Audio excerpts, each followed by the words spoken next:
வணக்கம் teachers. Last வீடியோவில் 11th standard தாவரவியல் முதல் பாடத்தில் உள்ள பாக்ஸ் இன்ஃபர்மேஷன் பார்த்தோம். இந்த வீடியோவில் அதோட தொடர்ச்சியை பார்க்கலாம். இந்த அட்டவணையில் ஒவ்வொரு அறிவியல் அறிஞர்களும் உயிரினங்களை எத்தனை வகைப்பாடுகளாக பிரிச்சிருக்காங்கன்னு பார்க்கலாம். அறிவியல் அறிஞர் காரல் லின்னேயஸ் அவர்கள் 1735ஆம் ஆண்டு உயிரினங்களை 2 பெரும் பிரிவுகளாக பிரிச்சிருக்காரு. பிளான்டே மற்றும் அனிமேலியா அப்படின்னு 2 பெரும் பிரிவுகளாக பிரித்தவர் யாருன்னா காரல் லின்னேயஸ். எந்த ஆண்டுனா 1735. அடுத்து பார்க்கலாம். எர்னஸ்ட் ஹெக்கேல் என்பவர் 1866ஆம் ஆண்டு உயிரினங்களை 3 பெரும் பிரிவுகளாக பிரிச்சிருக்காரு. 1 புரோட்டிஸ்டா, 2 பிளான்டே, 3 அனிமேலியா. உயிரினங்களை 3 பெரும் பிரிவுகளாக பிரித்தவர் யாருன்னா எர்னஸ்ட் ஹெக்கேல். அடுத்து கோப்லாண்ட் என்பவர் உயிரினங்களை 4 பெரும் பிரிவுகளாக பிரிச்சிருக்காரு. எந்த ஆண்டுன்னு பார்த்தீங்கன்னா 1956. 1956ஆம் ஆண்டு கோப்லாண்ட் என்பவர் 4 பெரும் பிரிவுகளாக பிரிச்சிருக்காரு உயிரினங்களை. என்னென்ன வகைகள்னு பார்த்தீங்கன்னா மொனிரா, புரோட்டிஸ்டா, பிளான்டே, அனிமேலியா அப்படின்னு 4 பிரிவுகளாக பிரிச்சிருக்காரு. அடுத்து ஆர்எச் விக்டேக்கர் என்பவர் 1969ஆம் ஆண்டு உயிரினங்களை 5 பெரும் பிரிவுகளாக பிரிச்சிருக்காரு. இது ரொம்ப முக்கியமானது. இது நம்ம 6th ஸ்டாண்டர்ட்லேருந்தே படிச்சிருப்போம். என்னென்ன வகைகள்னு பார்த்தீங்கன்னா மொனிரா, புரோட்டிஸ்டா, பூஞ்சைகள், பிளான்டே, அனிமேலியா அப்படின்னு உயிரினங்களை 5 வகைகளாக பிரிச்சிருப்பாரு. யாருன்னா ஆர்எச் விக்டேக்கர். இந்த 4 அறிவியல் அறிஞர்களும் உயிரினங்களை எந்த வருடம் எத்தனை பிரிவுகளாக பிரிச்சிருக்காங்க அப்படிங்கிறத நல்லா தெளிவாக படிச்சுக்கோங்க. நாம் நெக்ஸ்ட்டு பாக்ஸ் இன்ஃபர்மேஷன் பார்க்கலாம். அடுத்த அட்டவணையில் ஆர்எச் விக்டேக்கர் அவர்கள் உயிரினங்களை 5 வகையாக பிரிச்சிருந்தார். அந்த 5 வகைகளுக்கும் சில பண்புகளின் அடிப்படையில் ஒப்பீடு செய்து பார்க்கலாம். லெஃப்ட் சைடில் இருக்க பாக்ஸில் பாருங்கள். இந்த 5 உயிரினங்களுக்கும் என்னென்ன பண்புகளின் அடிப்படையில் ஒப்பீடு செஞ்சுருக்காங்கன்னா செல்லின் தன்மை, உடல் அமைப்பு, செல் சுவர், உணவூட்ட முறை, இடப்பெயர்ச்சி அடையும் திறன், இந்த பண்புகளின் அடிப்படையில் ஒப்பீடு செஞ்சுருக்காங்க. அதை தான் இந்த அட்டவணையில் கொடுத்துருக்காங்க. ஃபஸ்ட்டு ஒவ்வொரு உயிரின வகைப்பாட்டிற்கும் செல்லின் தன்மை அப்படிங்கிற பண்பை பார்க்கலாம். மொனிரா என்ற உயிரின வகைப்பாட்டில் தொல்லுட்கரு உயிரிகள் இருக்கும். அதாவது அதோட உட்கரு முழுமையாக இருக்காது, உண்மையான உட்கருவாக இருக்காது. அதை தான் என்னன்னு சொல்லியிருக்காங்கன்னா ப்ரோகேரியாட்டிக் உயிரிகள் அப்படின்னு சொல்லியிருக்காங்க. அடுத்து புரோட்டிஸ்டா என்ற உயிரின வகைப்பாட்டின் செல்லின் தன்மை மெய் உட்கரு உயிரிகளாக இருக்கும். அதாவது யூகேரியாட்டிக் உயிரிகளாக இருக்கும். புரோட்டிஸ்டா, பூஞ்சைகள், பிளான்டே இந்த 3 உயிரின வகைப்பாட்டிலையும் உண்மையான உட்கருக்கள் இருக்கும். அதனால் இதை யூகேரியாட்டிக் உயிரிகள் அப்படின்னு சொல்கிறோம். அடுத்து உயிரினங்களின் உடல் அமைப்பு எப்படி இருக்குன்னு பார்க்கலாம். மொனிரா வகை உயிரினங்கள் பெரும்பாலும் ஒரு செல் உயிரினங்கள், அரிதாக பல செல் உயிரினங்களாக இருக்கும். மொனிரா வகை பெரும்பாலும் ஒரு செல் உயிரினங்களாக தான் இருக்கும். புரோட்டிஸ்டால ஒரு செல் உயிரினங்கள் மட்டும்தான் இருக்கும். அடுத்து பிளான்டே, அதாவது தாவரங்களில் செல் அமைப்பு மட்டும் இல்லாமல் திசு அல்லது உறுப்புகள் கொண்டவையாக இருக்கும். அடுத்து பார்த்திங்கன்னா அனிமேலியா, விலங்குகளில் பொதுவாக பார்த்திங்கன்னா நமக்கு திசு, உறுப்பு, அப்புறம் உறுப்பு மண்டலங்கள் இந்த மாதிரி அமைப்பு கொண்டு தான் உடல் அமைப்பு இருக்கும். அடுத்து உயிரினங்களோட செல் சுவர் எப்படி இருக்குன்னு பார்க்கலாம். மொனிரா வகை உயிரினங்களுக்கு செல் சுவர் உண்டு. இந்த செல் சுவர் பெப்டிடோ, கிளைகான், மியூகோ பெப்டைட்டுகள் இதனால் ஆனது. அடுத்து புரோட்டிஸ்டா. இந்த புரோட்டிஸ்டாவோட செல் சுவர் பார்த்திங்கன்னா ஒரு சில உயிரினங்களுக்கு செல் சுவர் இருக்கும். அந்த செல் சுவர் செல்லுலோஸால் ஆனது. ஆனால் ஒரு சில உயிரினங்களுக்கு செல் சுவர் இருக்காது. அடுத்து பூஞ்சைகள். இந்த பூஞ்சைகளுக்கு செல் சுவர் உண்டு. இந்த செல் சுவர் செல்லுலோஸ் அல்லது கைட்டினால் ஆனது. அடுத்து பிளான்டே, தாவரங்களுக்கு செல் சுவர் உண்டு. இது செல்லுலோஸால் ஆனது. அடுத்து அனிமேலியா, விலங்குகளுக்கு செல் சுவர் கிடையாது.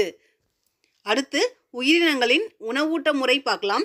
மொனிரா வகை உயிரினங்கள் தற்சார்பு ஊட்டமுறை அல்லது சார்பூட்ட ஊட்டமுறையை பின்பற்றுது. தற்சார்பு ஊட்டமுறைனா ஒளிசார்பு அல்லது வேரி சார்பு. சார்பூட்ட முறையில் ஒட்டுண்ணிகள் அல்லது சாருண்ணிகளா இந்த மொனிரா வகை உயிரினங்கள் இருக்கு. அடுத்து புரோட்டிஸ்டா. புரோட்டிஸ்டா பொதுவாக தற்சார்பு ஊட்ட முறையை பின்பற்றுது. அடுத்து பூஞ்சைகள். பூஞ்சைகள் பொதுவாக சார்பூட்ட முறை, அதாவது ஒட்டுண்ணிகள் அல்லது சாருண்ணிகளாக தான் பூஞ்சைகள் வளரும். அடுத்து நமக்கு நல்லாவே தெரியும் பிளான்ட்ஸ் தற்சார்பு ஊட்ட முறையை தான் பின்பற்றுது. அடுத்து விலங்குகள் பார்த்தீங்கன்னா சார்பூட்ட முறையை பின்பற்றுது. இதெல்லாம் நமக்கு நல்லாவே தெரிஞ்ச பாயிண்ட்ஸ் தான். இதெல்லாம் ஒரு கோத்ரூ மட்டும் பண்ணிட்டு போங்க. அடுத்து உயிரினங்களின் இடப்பெயர்ச்சி அடையும் திறன் பார்க்கலாம்.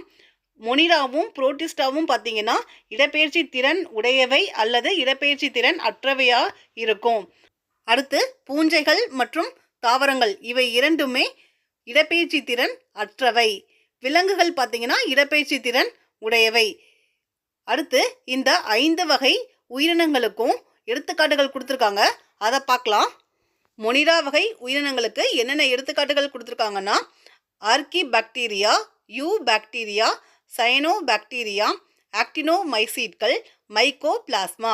ஆர்கிபாக்டீரியா, யூ பாக்டீரியா, சயனோ பாக்டீரியா, ஆக்டினோமைசீட்கள், மைக்கோபிளாஸ்மா.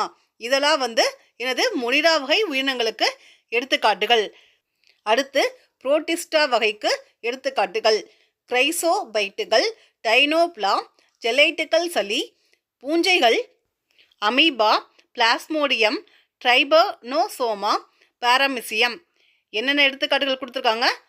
கிரைசோபைட்டுகள், டைனோப்ளா, ஜெலைட்டுகள் சளி, பூஞ்சைகள் அமீபா, பிளாஸ்மோடியம், ட்ரைபனோசோமா, பாரமிசியம். இதெல்லாம் பார்த்தீங்கன்னா புரோட்டிஸ்டா வகை உயிரினங்களுக்கு எடுத்துக்காட்டு.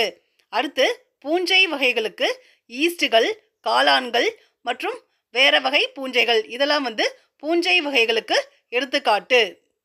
அடுத்து பாசிகள், பிரயோபைட்டுகள், டைட்டோபைட்டுகள், ஜிம்னோஸ்போம்கள், ஆஞ்சியோஸ்போம்கள். இதெல்லாம் தாவர வகைகளுக்கு எடுத்துக்காட்டு. அடுத்து விலங்கு வகைகளுக்கு என்னென்ன எடுத்துக்காட்டுகள் கொடுத்துருக்காங்கன்னா கடற்பஞ்சுகள், முதுகெலும்பு அற்றவை, முதுகெலும்பு உடையவை. இந்த அட்டவணையை பொறுத்த வரைக்கும் எந்தெந்த உயிரின வகைப்பாட்டிற்கு எந்தெந்த எடுத்துக்காட்டுகள் கொடுத்துருக்காங்க அப்படிங்கிறத மட்டும் நல்லா மெமரைஸ் பண்ணிக்கோங்க. நாம் அடுத்த பாக்ஸ் இன்ஃபர்மேஷன் பார்க்கலாம். இந்த ஸ்க்ரீனில் லெஃப்ட் சைடில் உங்களுக்கு தெரியுமா அப்படின்னு பாக்ஸ் இன்ஃபர்மேஷன் கொடுத்துருக்காங்க, அதை பார்க்கலாம். சிவப்பு அலை என்பது டைனோபிளாஜெல்லேட்டுகளால் ஆன ஜிம்னோடினியம் பிரவி, கோனியாலாக்ஸ் டாமரின்சிஸ் போன்ற நச்சு பாசி பொலிவினால் ஏற்படும் விளைவாகும். அதாவது சிவப்பு அலை அப்படிங்கிற ஒரு பாசி பொலிவு ஏற்படுதுன்னு சொல்கிறாங்க. இது எந்த வகை பாசினால் ஏற்படுது அப்படின்னா ஜிம்னோடினியம் பிரவி, கோனியாலாக்ஸ் டாமரின்சிஸ் போன்ற நச்சு வகை பாசிகளினால் இந்த சிவப்பு அலை ஏற்படுது. இந்த பாசிகள் பார்த்தீங்கன்னா டைனோபிளாஜெல்லேட்டுகளால் ஆனது. நெக்ஸ்ட் பாயிண்ட் பாருங்க. இவ்விளைவு 1982ஆம் ஆண்டு புளோரிடாவின் மேற்கு கடலோர பகுதியில் பல்லாயிரக்கணக்கான மீன்கள் செத்து மடிய காரணமானது. அதாவது இந்த சிவப்பு அலை விளைவு 1982ஆம் ஆண்டு புளோரிடாவின் கடலோர பகுதியில் ஏற்பட்டிருக்கு. இதனால் பல்லாயிரக்கணக்கான மீன்கள் இறந்து போயிருக்கு. இதிலிருந்து எப்படி கொஷின் கேட்கலான்னா இந்த விளைவு சிவப்பு அலை விளைவு ஏற்பட காரணமான பாசிகள் எதுன்னு கேட்கலாம். இல்லைன்னா இந்த சிவப்பு அலை விளைவு எந்த ஆண்டு எங்கு ஏற்பட்டதுன்னு கேட்கலாம். இந்த சிவப்பு அலை ஏற்படுத்தக்கூடிய பாசிகள் எதனால் ஆனதுன்னு கேட்கலாம். இந்த மாதிரி கொஷின்ஸ் எப்படி வேணாலும் கேட்கறதுக்கு வாய்ப்பு இருக்குது. அதனால் பாக்ஸில் இருக்கிறத நல்லா தெளிவாக நீங்களே கொஷின்ஸ் கிரியேட் பண்ணி படிங்க. அப்போ தான் நல்லா மெமரைஸ் ஆகும். அடுத்து ரைட் சைடில் இருக்க பாக்ஸ் இன்ஃபர்மேஷன் பார்க்கலாம். Robert Koch. Robert Heinrich Hermann Koch Germany நாட்டை சேர்ந்த மருத்துவர், நுண்ணுயிரியல் வல்லுநர் ஆவார். இவர் அண்மை கால பாக்டீரியலின் தோற்றுநராக கருதப்படுகிறார். இவர் கோமாரி நோய், காலரா, காசநோய் போன்றவைகளுக்கான நோய் காரணிகளை கண்டுபிடித்தார். தொற்றுதல் என்னும் கருத்தை விளக்கிய பின்னர் சோதனை அடிப்படையில் நிரூபித்து காட்டினார். இவருக்கு 1905ஆம் ஆண்டு மருத்துவம் அல்லது வாழ்வியல் பிரிவிற்கான நோபல் பரிசு வழங்கப்பட்டது. இதிலிருந்து எப்படி கொஷின்ஸ் கேட்கலான்னா கூற்று காரணம் அந்த அடிப்படையிலையும் கேட்கலாம். இல்லைன்னா இவரை பற்றின பாயிண்ட்ஸ்லாம் கொடுத்துட்டு இதில் எது சரியானது இல்லைன்னா தவறானது அப்படின்னும் கேட்கலாம். இப்போ பெரும்பாலும் எல்லா காம்படிட்டிவ் எக்ஸாம்ஸ்லேயும் பார்த்தீங்கன்னா, அதாவது டிஎன்பிசி, டெட்டு, எஸ்ஜிடி இந்த மாதிரி எல்லா காம்படிட்டிவ் எக்ஸாம்லேயுமே நிறைய பாயிண்ட்ஸை கொடுத்துட்டு அதில் எது சரி தவறு அந்த மாதிரி தான் கேட்குறாங்க. அதனால் நம்ம ஃபுல்லாக படிக்கிற மாதிரி தான் இருக்குது. முடிஞ்ச வரைக்கும் எல்லாத்தையும் ஒரு தடவை நாச்சு படிச்சுட்டு போங்க. அப்போ தான் நம்ம ஆன்சர் வந்து அட்டன் பண்ண முடியும். இந்த லெசனில் மீதி இருக்க பாக்ஸ் இன்ஃபர்மேஷனை நாம் அடுத்த வீடியோவில் பார்க்கலாம். இந்த வீடியோ உங்களுக்கு யூஸ்ஃபுல்லாக இருக்கும்னு நினைக்கிறேன். சப்ஸ்கிரைப் பண்ணுங்கள், ஷேர் பண்ணுங்கள், கமெண்ட் பண்ணுங்கள். தேங்க்ஸ் ஃபார் வாட்சிங்.